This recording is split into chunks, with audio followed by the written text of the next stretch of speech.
Emily, we don't have that kind of money sitting around. You have to face reality. My father's voice was flat as he blocked the doorway of my small apartment, arms folded tightly, eyes hard. My mother lingered just behind him, lips pressed together in silent agreement.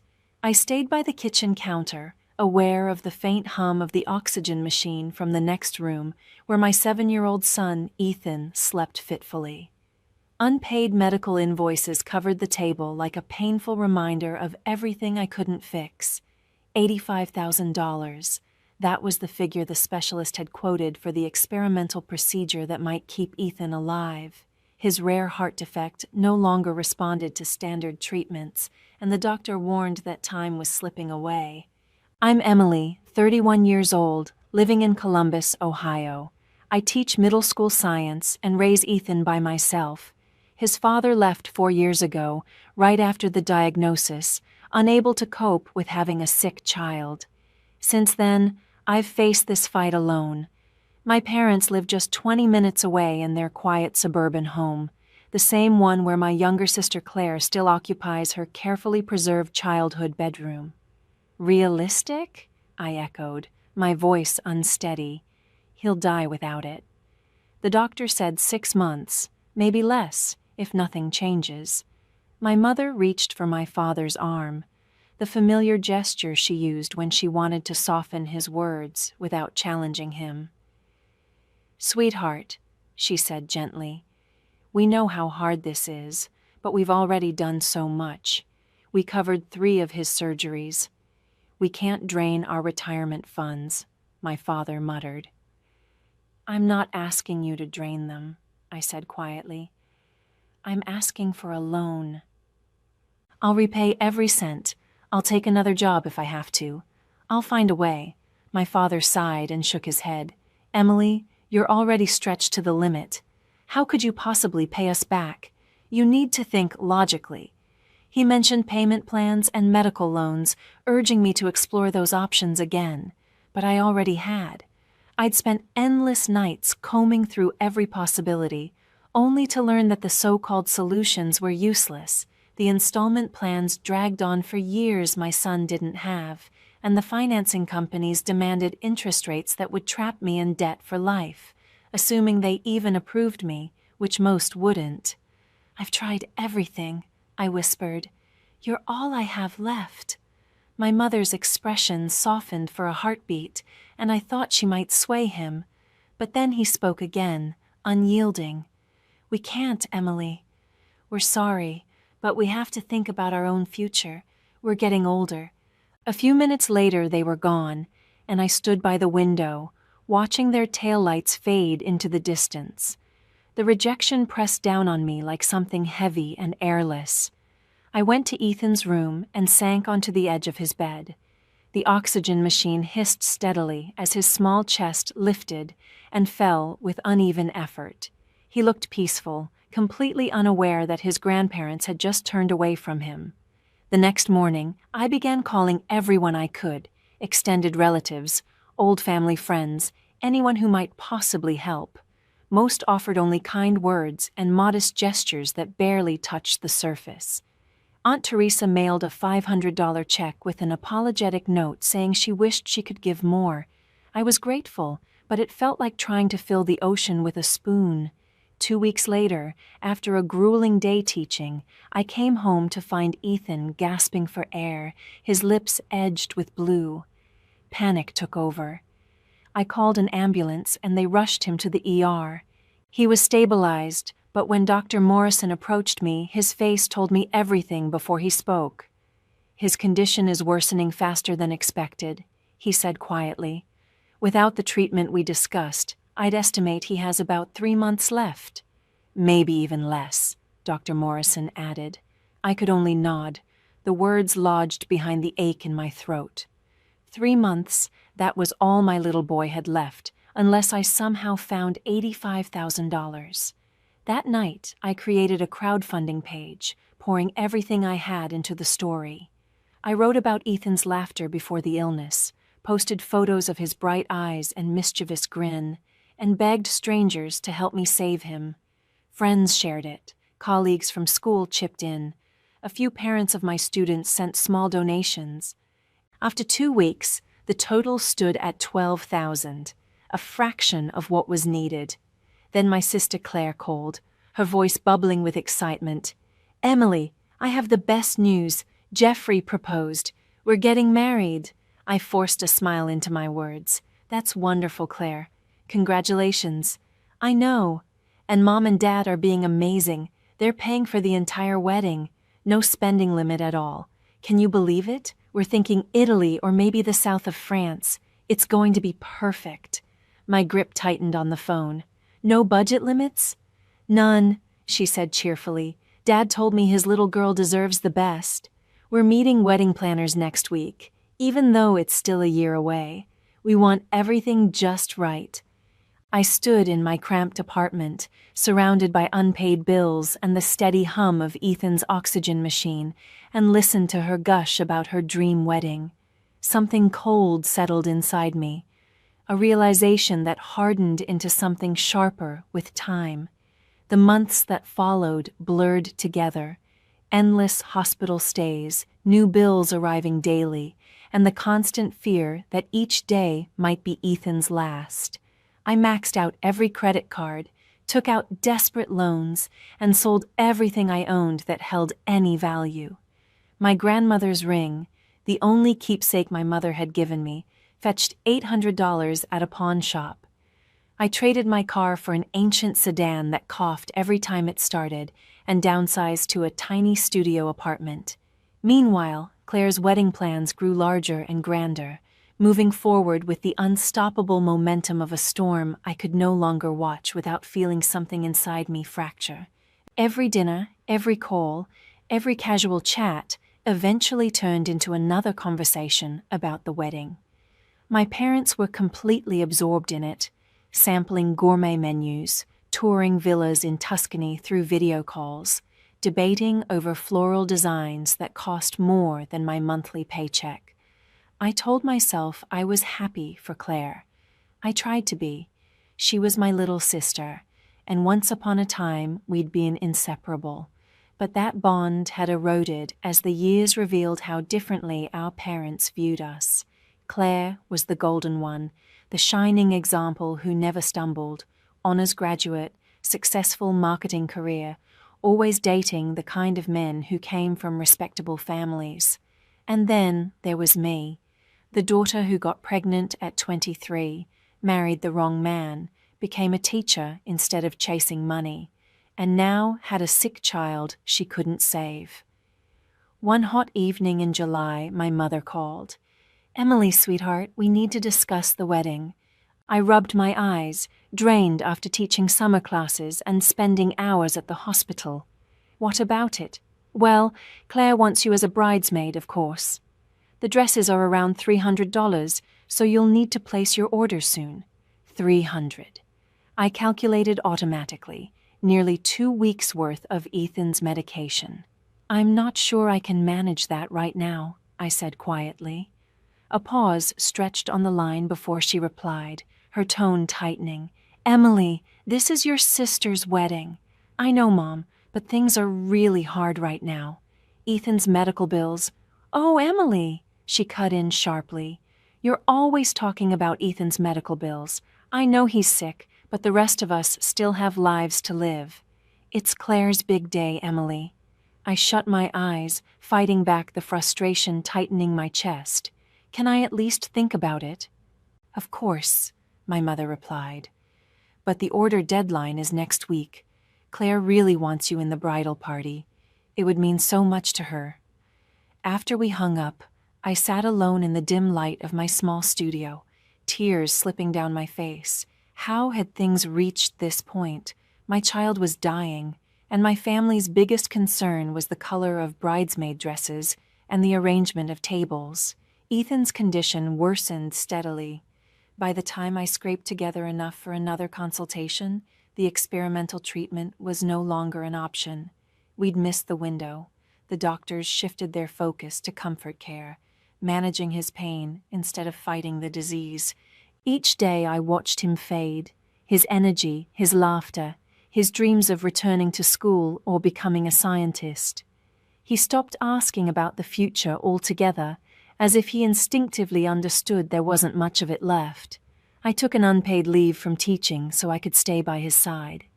My principal was compassionate, but compassion didn't cover rent. My finances collapsed completely.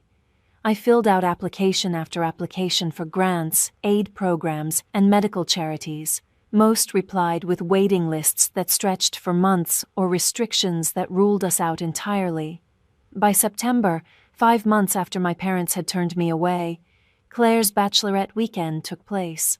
My mother called afterward, her voice bright with excitement. They had rented a luxurious villa in Napa Valley for 12 of Claire's closest friends, everything covered by my parents. There were vineyard tours, spa days, even a private chef, she gushed. It was absolutely magical. Claire was glowing, Emily. You should have seen her face. I hesitated, then asked quietly, "How much did it cost?" "Oh, I'm not sure of the exact amount," my mother said breezily. "Your father handled it all. Maybe around 10,000, but it was worth every penny to see Claire so happy. $10,000, more than a tenth of what could have saved my son, gone in a weekend. Something deep within me gave way, a quiet breaking point I hadn't realized I was approaching. That sounds wonderful, I replied, my voice flat. You know, Emily, she continued, I really wish you'd show a little more enthusiasm about this wedding. Claire feels you're not being supportive. A bitter laugh escaped me before I could stop it. Claire feels I'm not supporting her? She does, my mother insisted. She says you've been distant, and you still haven't confirmed about being a bridesmaid. I told you, Mom, I can't afford the dress, she sighed, exasperated. Well, maybe if you managed your finances better, you wouldn't always be in this situation.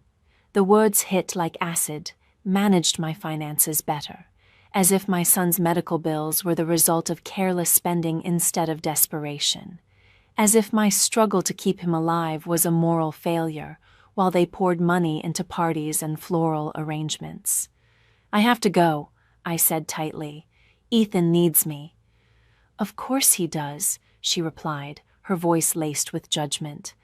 But Emily, maybe if you didn't focus so much on Ethan's issues, you might actually find some joy again. Look at Claire. She balances everything beautifully. I ended the call without another word. By October, the first cold winds arrived, cutting straight through me. Ethan's hospital stays became more frequent, his tiny body losing the strength to fight. The doctors began speaking softly about weeks instead of months. I spent every waking moment at his side, reading his favorite stories, whispering about what heaven might be like, holding his hand when the pain came. My parents visited occasionally, never for long. 20 minutes at most, just enough to pat his hand, murmur something polite, and leave looking relieved to escape the sterile air of the pediatric ward. Their lives were still full of tastings, fittings, and planning sessions for the perfect wedding. Claire came once. She appeared in the doorway, immaculate as ever, flawless makeup, tailored clothes that cost more than my rent. She barely lasted 5 minutes before saying she had to rush to a dress fitting. He's so thin, she whispered in the hallway, as if she were discovering it for the first time. Yes, I said quietly, it must be so hard for you. She reached out and touched my arm, a gesture that might have been meant as comfort, though it felt rehearsed, hollow. You're so strong, Emily, she said softly. You always have been. Strong. That word had been thrown at me for months, offered like a compliment when it really meant we're glad it's you and not us. Strong enough to survive without help.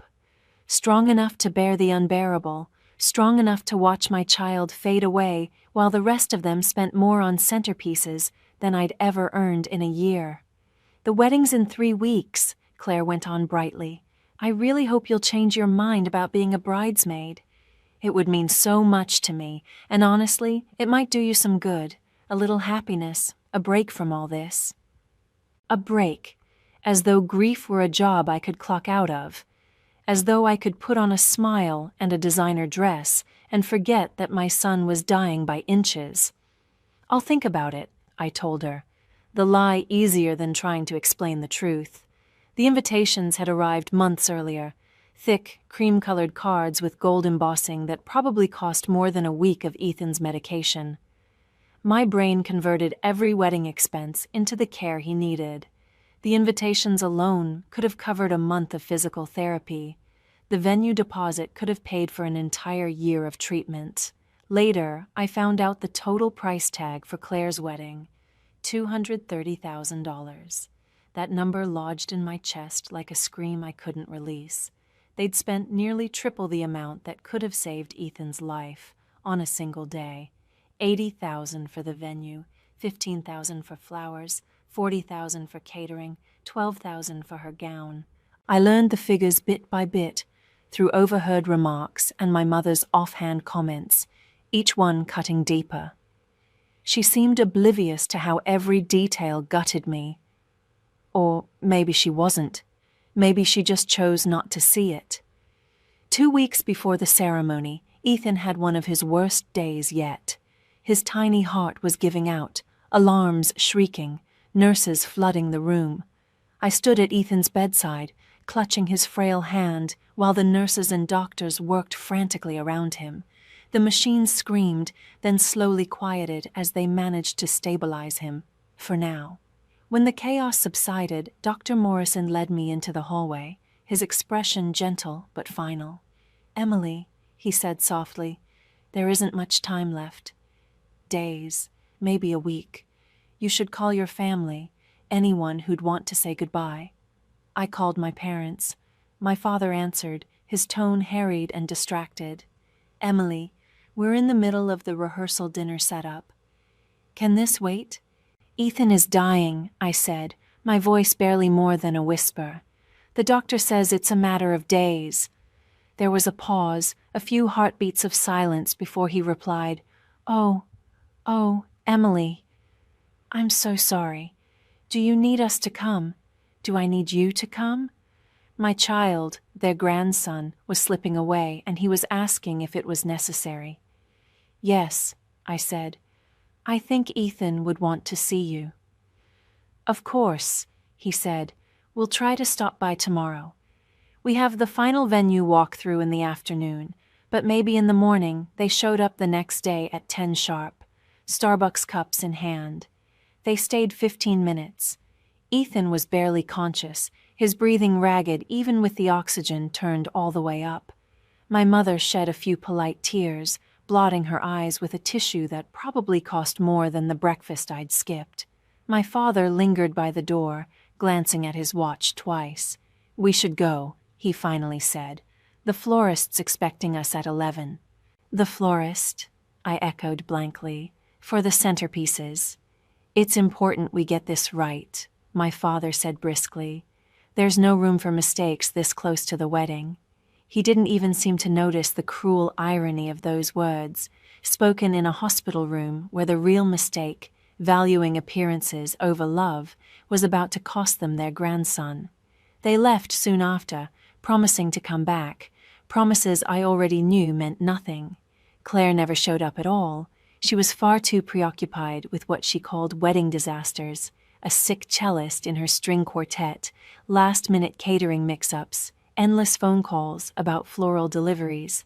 Somehow, those things mattered more than saying goodbye. Ethan passed away early Tuesday morning, just 3 days before the wedding. He went quietly, his tiny hand wrapped in mine. The nurse who confirmed his death wept harder than either of my parents would when I called them.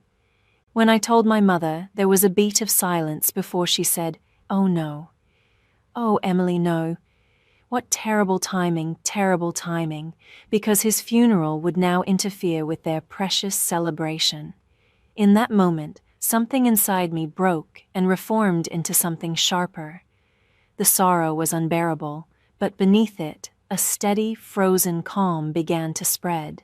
They had made their choice long ago, and now I would make mine. The funeral was set for Friday, 2 days before Claire's Sunday wedding. I didn't ask them to postpone or change anything. I already knew what their answer would be, and I couldn't bear to hear it out loud. What I didn't anticipate was them asking me to move the funeral. My mother called Wednesday evening, her tone careful. "Emily, sweetheart, we need to discuss the funeral plans."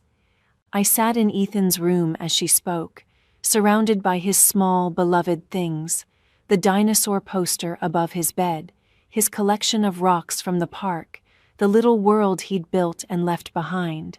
The science kit I'd given Ethan last Christmas still sat unopened on his shelf, a reminder of everything he never got to do. "What about the funeral, Mom?" I asked, my voice low. "Well," she began, "Friday's going to be really difficult for us. We have the wedding rehearsal that afternoon and the dinner that night. Everything's already scheduled and paid for.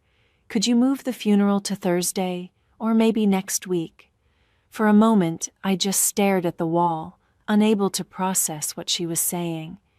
"You're asking me to reschedule my son's funeral because it interferes with wedding rehearsal?" "It's not just the rehearsal, Emily," she said quickly. "It's the entire schedule. We've got guests flying in, Jeffrey's family from Atlanta for one, and your father is supposed to give a toast at dinner. We can't just not show up. Ethan was your grandson," I said quietly, "and we'll honor him. Of course we will," she insisted. "But Thursday would be easier for everyone. The funeral home should be able to work with you on that."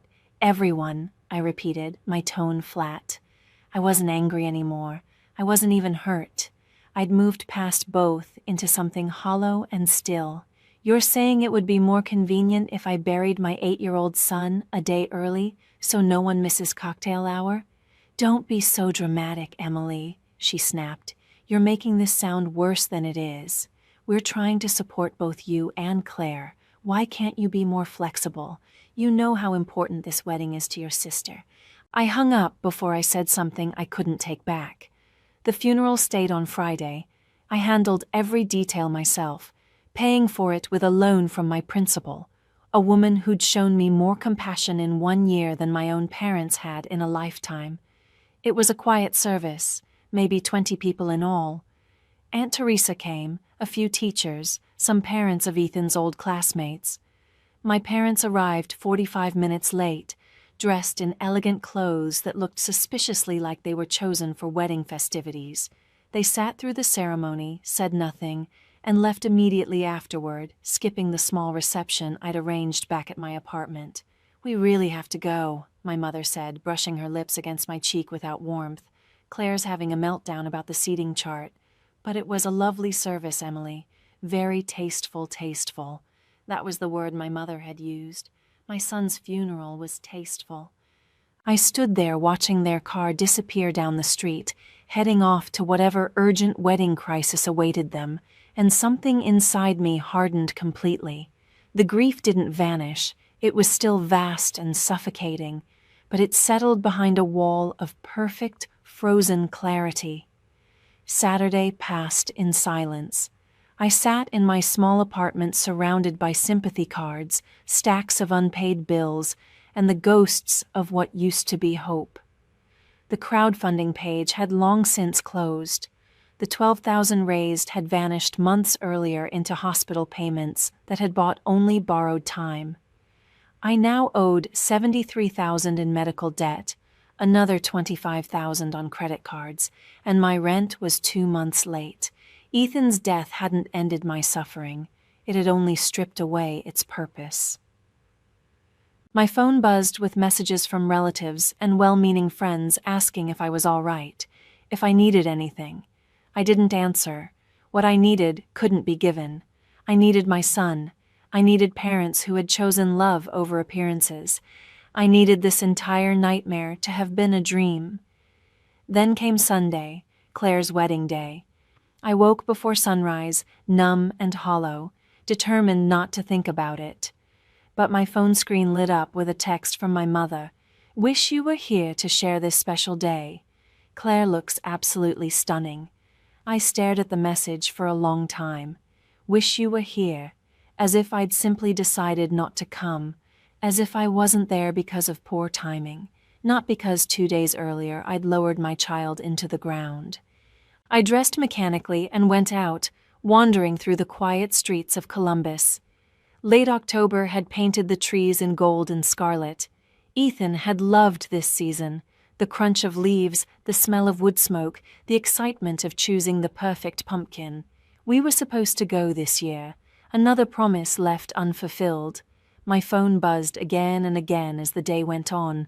Notifications stacked up, photos from the wedding, messages from the group chat my mother had so thoughtfully added me to. I watched them load, one after another. The Tuscan villa bathed in sunset light, Claire radiant in her designer gown, a dress worth more than my car, towering floral displays, a 5-tier cake glistening under chandeliers, a champagne tower sparkling beside the string quartet performing on a terrace above the vineyards. $230,000 poured into a single day of beauty and excess, while my son rested in a simple grave I couldn't yet afford to mark with stone. I scrolled through the images in silence, detached, almost clinical. Everyone looked ecstatic. My father in his tuxedo, proud and glowing.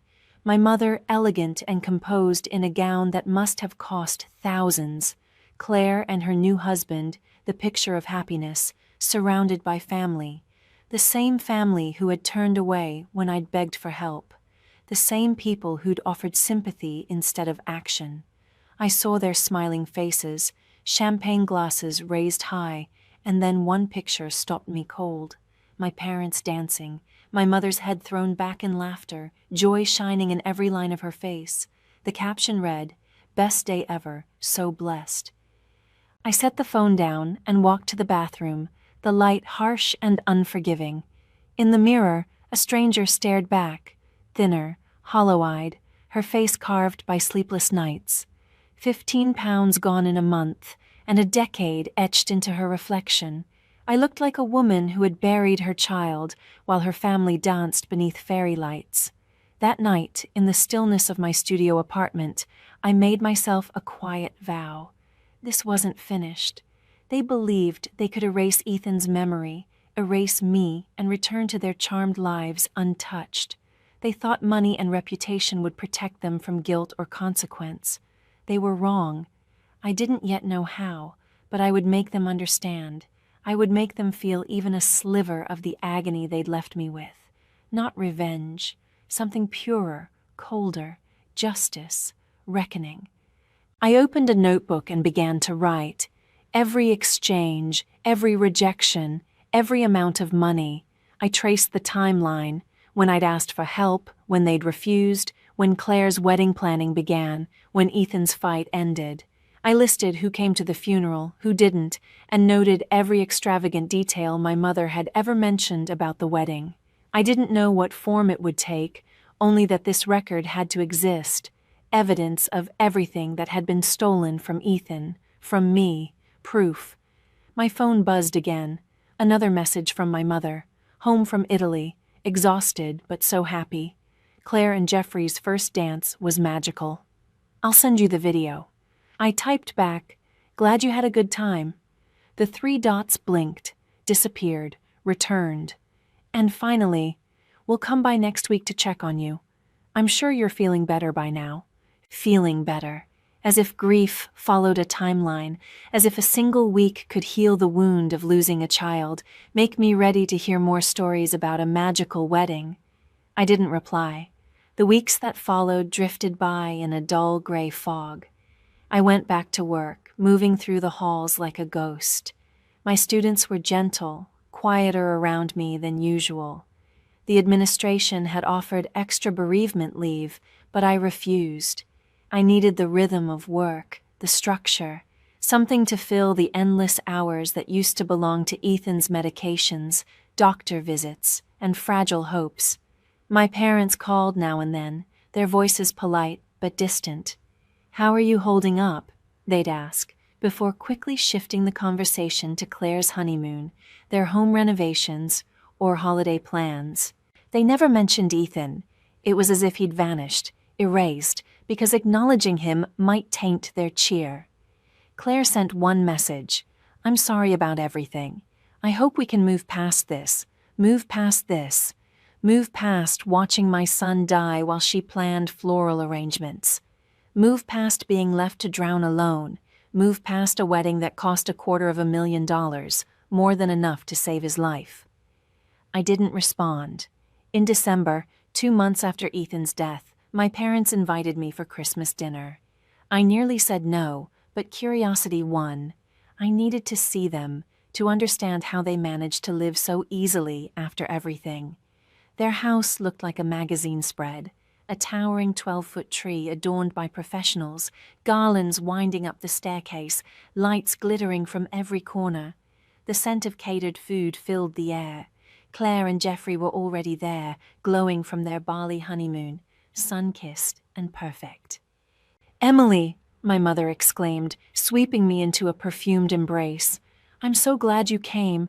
We've missed you." I stood rigid in her arms. "Thank you for inviting me." Dinner was extravagant. Prime rib, lobster tails, side dishes I couldn't name. My father boasted about the wine, proudly noting it was $200 a bottle. The table buzzed with laughter and stories, wedding anecdotes, honeymoon adventures, updates about remodeling plans. I sat in silence, moving food around my plate. "You're awfully quiet, Emily," Claire said, her voice laced with false concern. "Are you okay?" "I'm fine," I said evenly. "You know," Claire began carefully, twirling her wine glass between manicured fingers, "Jeffrey and I were talking. Maybe you should think about moving somewhere new. A fresh start could really help you heal. Columbus must be full of painful memories." I looked at her. This woman who shared my blood, but none of my understanding. And where exactly would I go? "I don't know," she said brightly. "Someplace cheaper, maybe?" "I know things are tight for you right now. Jeffrey's company has an office in Kansas City. The cost of living's way lower there. We could help you find something, help me." What she really meant was, move the reminder of your grief out of sight. "I'll think about it," I said, the words hollow and practiced. My father cleared his throat, straightening his napkin. "Emily, your mother and I have been talking about your finances. We think you should consider filing for bankruptcy. It's the sensible thing to do at this point. With all that debt, bankruptcy," I repeated. "For the medical bills," he said, as if clarifying would make it sound reasonable. "You'll never be able to pay that off on a teacher's salary. It's best to wipe the slate clean and start over, as though Ethan's life and death were a bad investment that needed to be written off." "We can help you find a good attorney," my mother added helpfully. "Your father knows several." I set my fork down slowly, my hands steady in a way my voice wasn't. "You know what would have helped?" $85,000. 15 months ago. The table went still. Claire shifted in her chair, her husband's hand tightening around hers. My mother's smile froze mid-expression, a mask she couldn't quite maintain. "Emily," my father said finally, his tone edged with warning, "we've been through this already." "Have we?" I asked quietly. "Because I don't remember a discussion. You said no, and that was the end of it. We made a hard decision based on our financial situation," he replied stiffly. "Your financial situation," I echoed, sweeping a glance around the elegant dining room. "This doesn't look like hardship to me. A $230,000 wedding doesn't exactly scream financial restraint."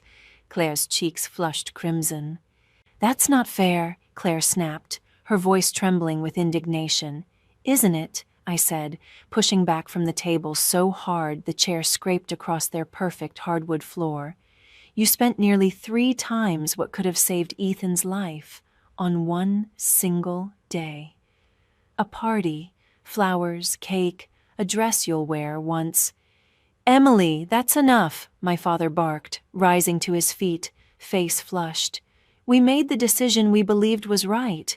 We're not going to apologize for wanting your sister to be happy." "And Ethan's life?" I asked, my voice shaking. What about supporting that? He was sick, my mother said, tears welling in her eyes but not changing her tone. The doctor said there was no guarantee that treatment would work. We weren't going to throw away that kind of money on something that might not even help. But you did throw away twice that amount on flowers and party favors that ended up in the trash, I said quietly. Get out, my father snapped. If you can't be respectful, you can leave. I grabbed my coat. Don't worry. I'm going. You're just bitter because your life didn't turn out the way you wanted, Claire called after me, her voice sharp. It's not our fault you made bad choices.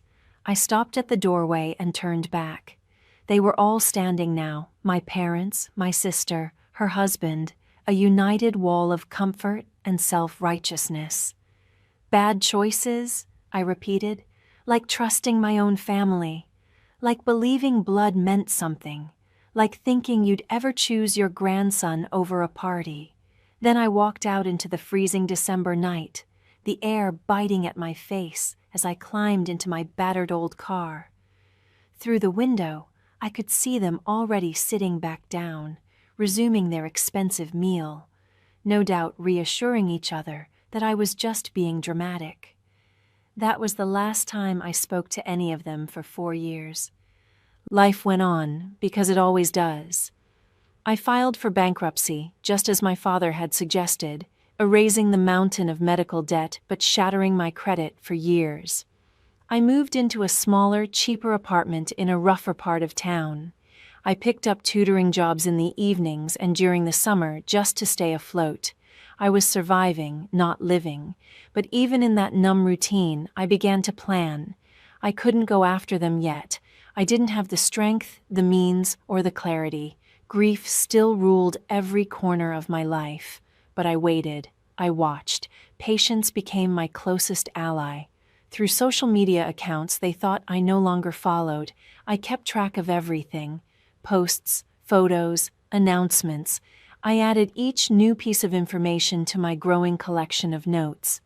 A year after the wedding, Claire got pregnant. My mother flooded her Facebook with updates. The baby shower, the gender reveal, the carefully curated nursery. When little Sophia was born, the pictures were everywhere.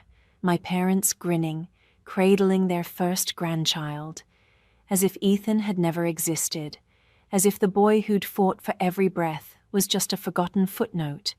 A distant cousin commented, "Your first grandchild. How exciting."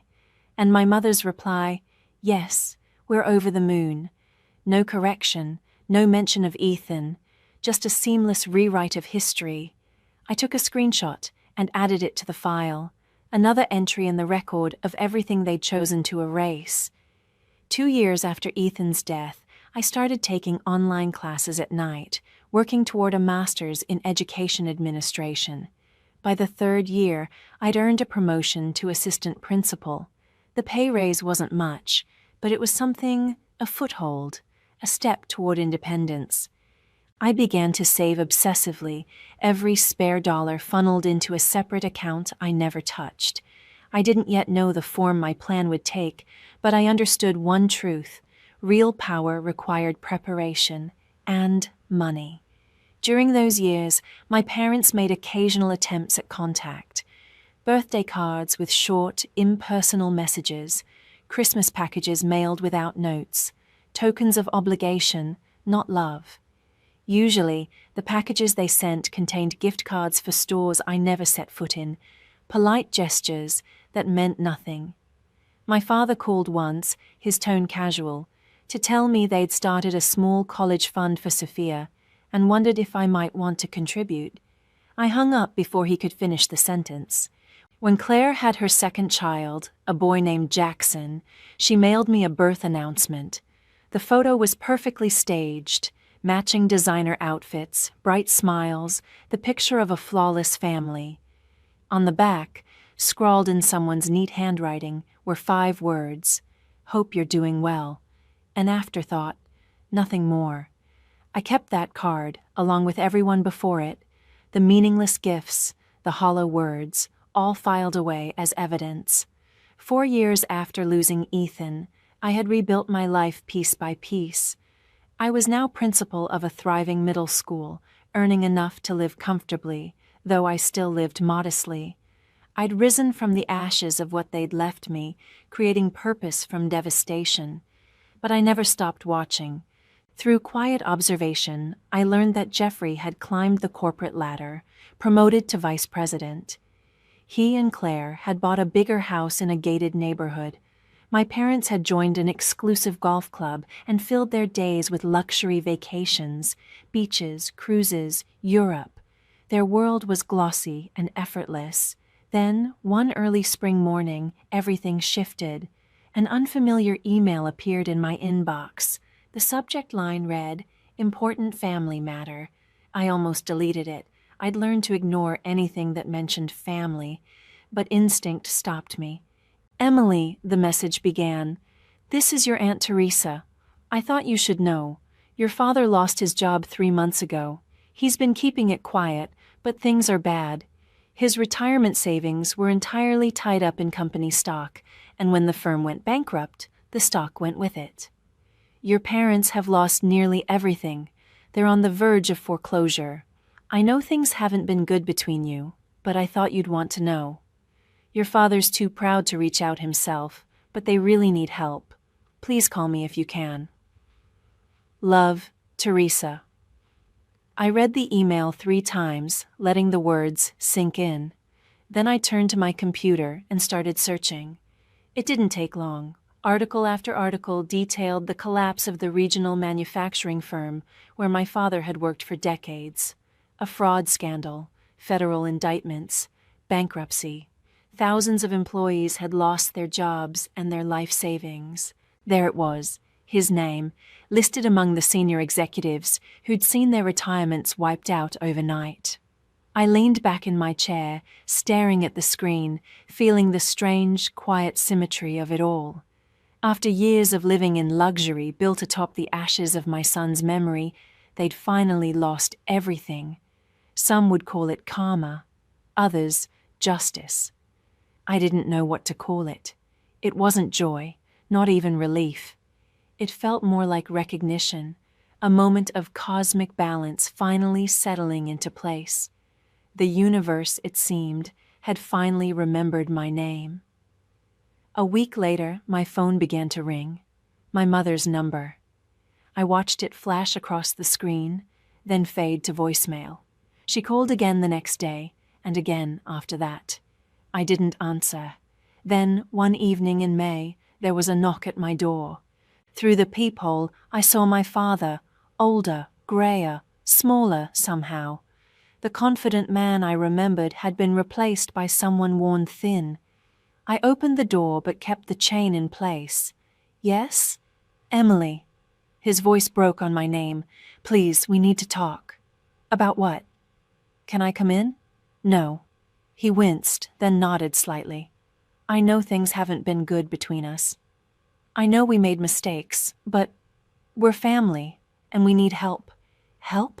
I echoed, the word foreign and bitter on my tongue. He swallowed. "I lost my job. You probably heard. We're in serious financial trouble." "The house is in foreclosure," my father said quietly. "Your mother's insurance ended when I lost my job, and she has some medical issues that need attention. We're asking our daughters for help." I said nothing, and he hurried on. "Claire and Jeffrey are helping as much as they can, but they have 2 kids to care for. We thought maybe you could contribute something, even a small amount. A loan, perhaps. We'd pay you back once things improve." I studied him through the narrow opening of the chained door. "When my situation improves?" He nodded quickly. "I know you're doing better now. I saw online that you're a principal. That must pay decently. We wouldn't be asking if we weren't desperate." "Desperate," I repeated softly. "That's an interesting word." I remember what that feels like. Color crept up his neck. "Emily, please." "This isn't the time to rehash the past, isn't it?" I asked, a thin smile forming. "You're standing here begging for money because you're losing everything." "That sounds familiar." "This is different," he said, his voice tightening. How? I asked. Because you're my parents? Ethan was your grandson. The silence that followed was deep and heavy, filled with all the things neither of us had ever said. Finally, I asked, "How much do you need?" Hope flickered in his tired eyes. "We owe about 90,000 on the house. If we can come up with that, we can stop the foreclosure. But even 20 or 30,000 would help us buy time." 90,000. More than what could have saved Ethan's life. I felt something inside me click into place, cold, steady, inevitable. "I'll think about it," I said, and then I closed the door. Leaning back against the wall, I let out a slow breath that turned into a smile. After 4 long years of waiting, of rebuilding, of turning pain into resolve, the moment had finally come. The reckoning had begun. I didn't reach out to them for 2 weeks. Let them wait. Let them stew in their uncertainty. Let them taste the same helplessness they once left me drowning in. Each day that passed tightened the vice around their lives. I knew because I checked the public foreclosure notices daily. Their house, the home of my childhood, had been officially scheduled for auction in 45 days. In those 2 weeks, my mother called 17 times, my father 9. Claire sent 3 long, self-righteous messages insisting that our parents were good people who'd simply made mistakes, that families should forgive and help one another. The irony seemed entirely lost on her. I ignored every call, every plea. Instead, I focused on gathering information. I studied their finances, piecing together what I could from public records and online databases. The house was valued around $320,000, with a remaining mortgage balance of about $90,000. They still had equity, but not enough to buy another home in a desirable area. Once the foreclosure went through, they'd be forced into a small apartment, somewhere cheaper, somewhere ordinary. They would live on Social Security checks and whatever my father could earn. If anyone would hire a 63-year-old former executive tainted by scandal, it would be difficult for them, humbling, a complete dismantling of the comfort and privilege they'd wrapped themselves in. But they wouldn't die from it. That was the difference. Ethan hadn't had the luxury of discomfort. His suffering had been terminal. They would survive. They just wouldn't thrive. On the 15th day, I finally returned my father's call. "Emily," he breathed when he answered, relief and panic tangled in his voice. "Thank God. I wasn't sure you'd ever call." He sounded exactly as I'd imagined, small, nervous, desperate. "Thank God," my father said, exhaling audibly. "I was so worried you wouldn't call." "I've been thinking about your request," I said evenly. "And—" I could hear the hope trembling in his voice, fragile, unguarded, almost pitiful. "I want to meet," I said. "All of you, Mom, and Claire, we need to talk face to face." "Of course," he said quickly. "Of course. When? Where? We can come to you, or somewhere neutral, whatever's best. My apartment, Saturday at 2. We'll be there," he promised. "Thank you, Emily. You don't know what this means to us." I hung up without replying.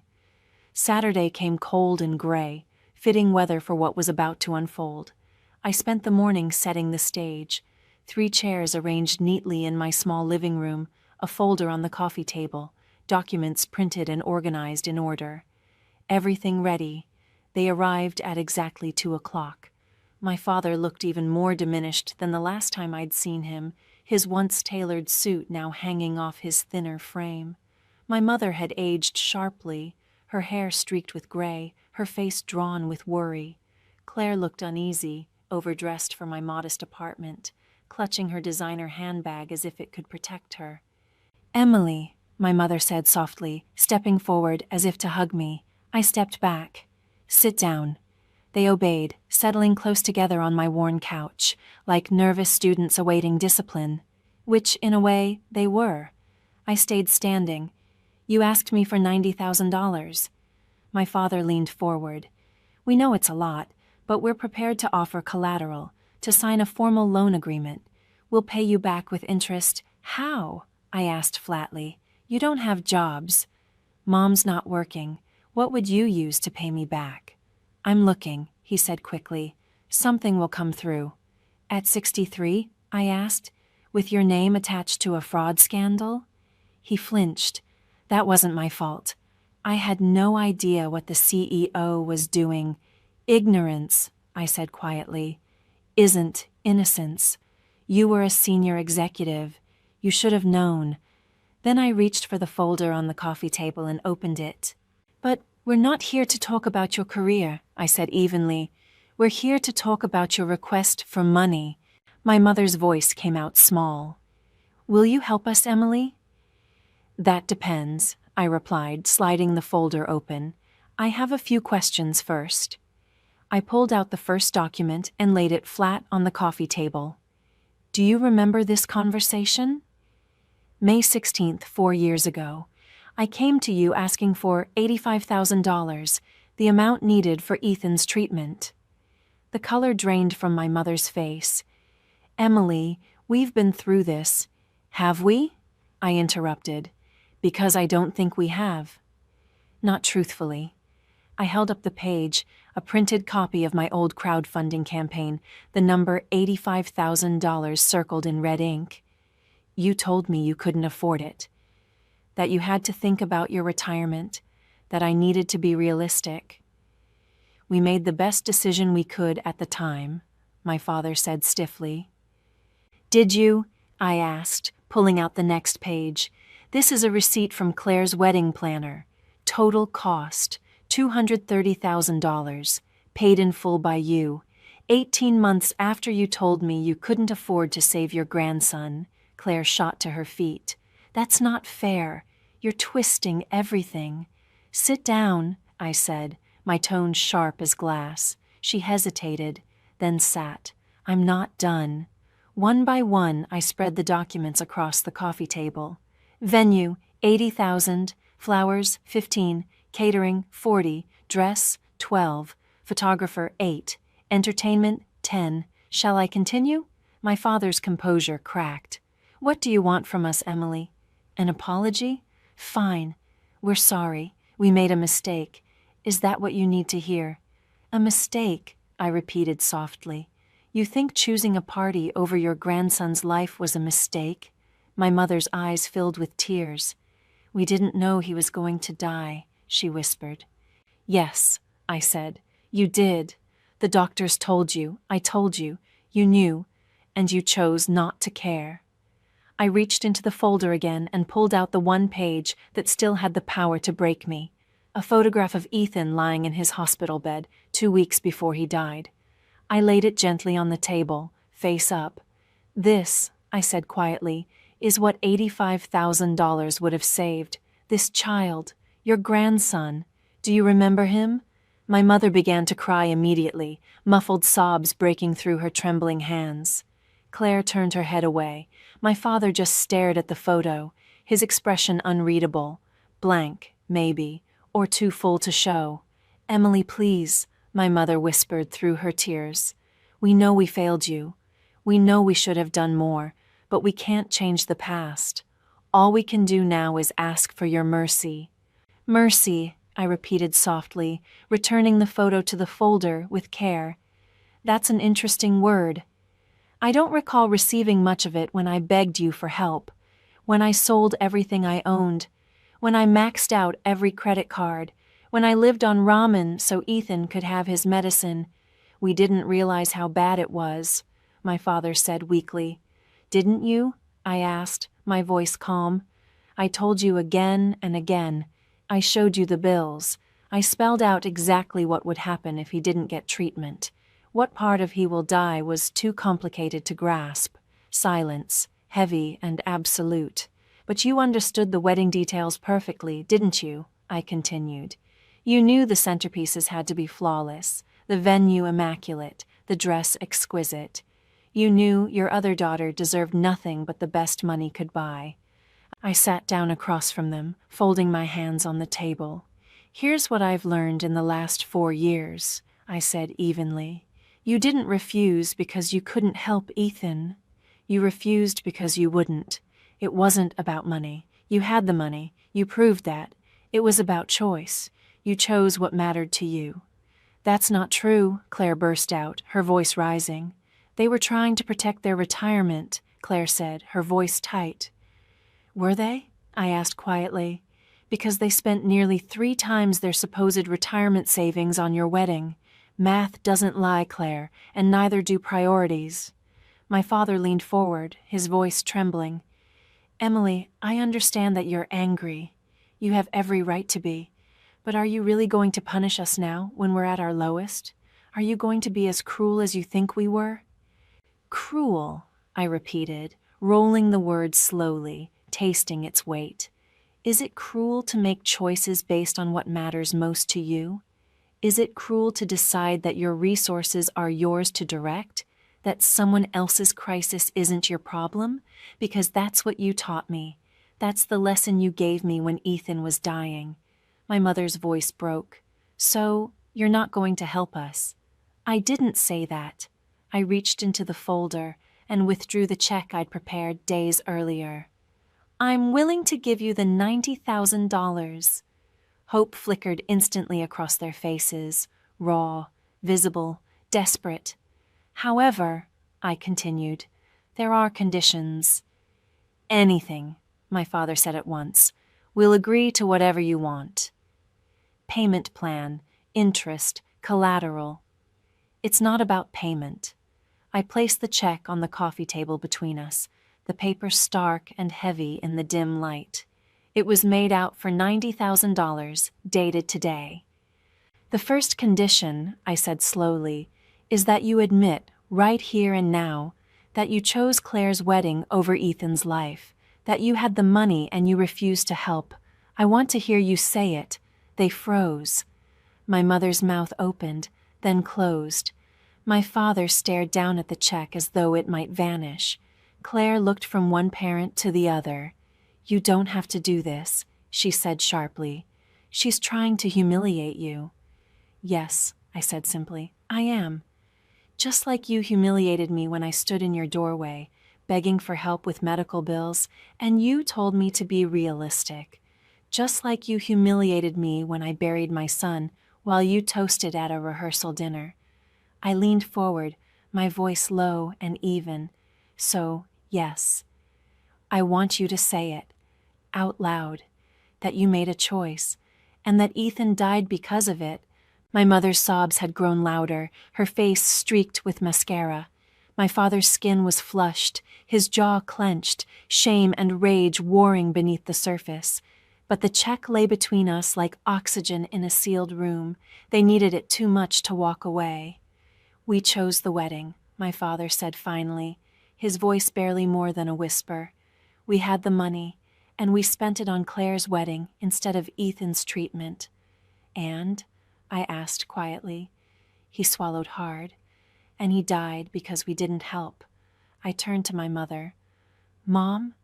She wiped her eyes, her voice trembling. We should have helped you. We should have saved him. We were wrong. Then my gaze shifted to Claire. And you? What's your role in this? I didn't know, she said quickly. I didn't know they refused to help Ethan. Didn't you? I asked, my tone steady. You never wondered where the money for your extravagant wedding came from? You never thought it strange that I begged you to move your bachelorette party because Ethan was in the hospital, and you refused? You never questioned having your wedding 3 days after your nephew's funeral? Her lips parted, but no words came out. Silence filled the space she couldn't. Here's the second condition, I said, my voice cool and precise. You take this money, save your house, and then you never contact me again. No birthday cards, no Christmas gifts, no calls, no messages. You erase me completely, the same way you erased Ethan. You go back to pretending I never existed. Emily, you can't mean that, my mother cried. We're family. No, I said, we share DNA. Family is something else entirely. Family shows up. Family sacrifices. Family doesn't let a child die while they're picking out centerpieces. I stood and walked to the door, holding it open. Those are my conditions. Take the check or leave it. You have 60 seconds to decide." They exchanged glances, an entire silent conversation flickering between them. Pride, fear, calculation. I watched it all, the way one watches the final act of a predictable play. It took them 43 seconds. My father reached out and picked up the check, his hand shaking slightly. "We accept your conditions," he said, his voice hollow. "Good," I replied evenly. "There's a document on the table next to the check, a formal agreement confirming you'll have no further contact with me. Sign it, sign it." They didn't even skim the pages. That alone told me everything I needed to know about how desperate they were. My father's signature trembled across the line, the pen shaking in his hand. My mother's tears made her writing blotched and uneven. Claire signed last, fast, hard strokes carved into the paper, her jaw tight with anger. When they were done, I gathered the document, glanced at their signatures, and handed over the check. "You can go now." "Emily," my father began, his voice breaking. "You agreed to the conditions," I interrupted. "No contact means no contact." Leave. They rose slowly, silent. My mother wept quietly, dabbing at her face. My father's shoulders sagged, all pretense of dignity gone. Claire stalked past them, her heels clicking sharply against the floor, fury radiating off her. I waited until the door closed behind them. Then I turned the lock. In the quiet that followed, I walked to my bedroom and opened my laptop. My bank account loaded on the screen. The transfer had gone through that morning. $90,000 gone. The balance left behind, $12,000. Years of discipline, of denial, of slow rebuilding, reduced to a handful of digits. But it wasn't over. I opened my email and started a new message. The recipient, Aunt Teresa, the only one who had shown genuine kindness when Ethan was sick. I attached a file, the letter I'd written months earlier, waiting for this exact moment. Subject: What really happened? Aunt Teresa, I wanted you to know the truth about Ethan. What happened and what didn't.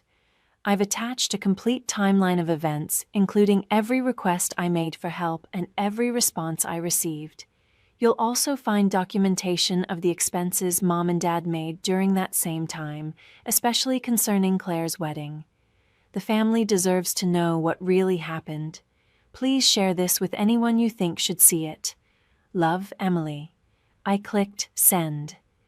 The attached document was meticulous. Months of careful work. Every conversation recorded, every denial documented, every invoice, every medical statement, every wedding expense cross-referenced. And at the very end, Ethan's photo. The image of my son lying small and pale beneath hospital sheets, tethered to machines that could no longer save him, the picture of what $85,000 might have changed, screenshots of my mother's Facebook posts calling Sophia her first grandchild, a copy of the funeral timeline showing how my parents attended Claire's rehearsal dinner instead of coming to Ethan's reception. Every lie, every omission, every proof, assembled in perfect chronological order, impossible to dispute. Aunt Teresa's family circle was wide. She was the kind of woman who forwarded everything, emails, photos, recipes, gossip, to half the extended family. She shared on Facebook, commented on every post, and tagged everyone she knew. By the next day, the truth would no longer belong to me alone. Their friends would see it, their golf partners, their church congregation, their neighbors. The truth would ripple outward, devouring the glossy image they'd spent decades maintaining. The check I'd handed over would clear, they'd save the house, but they'd lose something far more valuable: their reputation, their comfort, the illusion of being kind, selfless people. Everyone would finally know the truth about what they'd chosen and what they'd discarded. An hour later, there was a sharp knock at my door. I looked through the peephole and saw Claire standing there, her face flushed with anger. I opened the door, but didn't step aside. "You signed an agreement not to contact me," I said. "That email," she hissed. "You can't do that. You're ruining their lives." "I told the truth," I said. "There's a difference." "You're vindictive and cruel," she shot back. "You're destroying them out of spite." "No," I said evenly. "I'm giving them what they gave me, consequences. Actions have them, Claire. They made choices. Now they get to live with those choices." She stared at me, breathing hard, speechless in her fury. "They gave you $90,000, she finally spat. I met her eyes. "They gave me back a fraction of what they stole from Ethan." "From me," I added quietly. "And they only did it because they had no other choice. If they weren't desperate, do you really think they'd have lifted a finger?" We both know the answer. Claire's eyes narrowed. "You're never going to let this go, are you? You're going to hate us forever." "I don't hate you," I said, and to my surprise, I realized it was true. Hate requires caring. "I don't care anymore. You stopped being my family the day you chose a party over my son's life. Now you're just strangers who happen to share my last name. Mom's devastated. Dad looks broken. Was that worth it?" "Ask Ethan," I said softly. "Oh, wait. You can't. He's dead." Claire's face crumpled. "You really are as heartless as they said." "Heartless." I stepped closer. "My heart shattered 4 years ago, and none of you were there to see it. You were too busy planning your perfect wedding and your perfect life. So don't lecture me about being heartless, Claire. You don't get to use that word." She stared at me for a long moment, her mouth trembling, then turned and walked away. I closed the door, for the final time, on what remained of my biological family. In the months that followed, I heard things through whispers, through people who still had contact with them. The fallout had been exactly what I expected. My parents became pariahs, friends stopped visiting, their golf club quietly didn't renew their membership, even church became uncomfortable, too many side glances, too many whispers, until they stopped going altogether. They'd kept the house, but it became more of a cell than a home, a monument to the life they'd built and lost. My father eventually found work as a consultant, earning a fraction of his old income.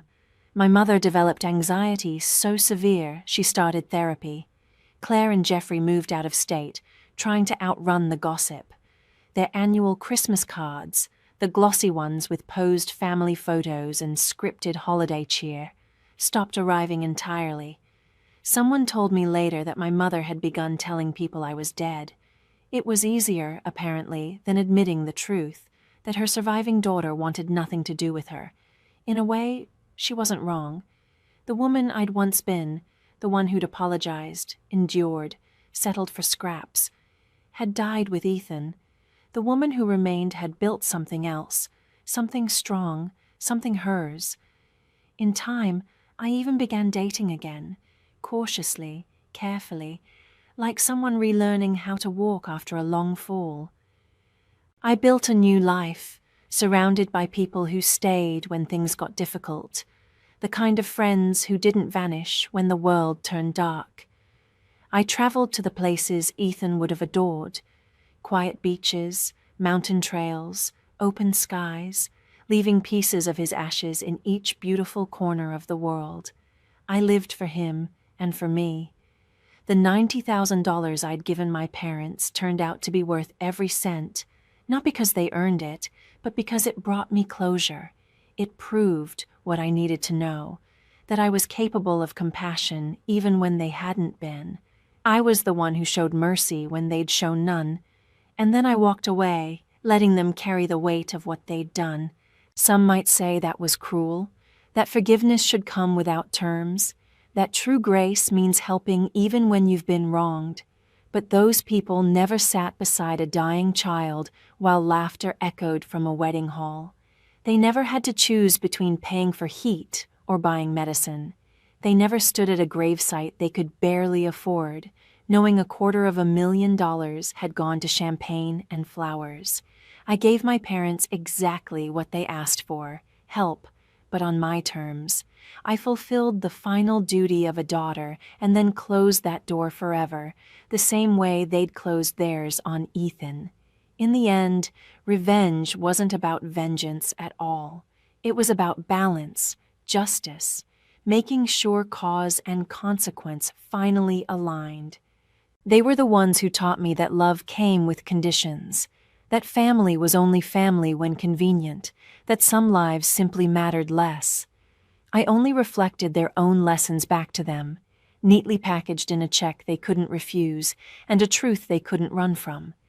And then I stepped into a future they would never share, carrying Ethan's memory like a quiet flame, at last. At peace.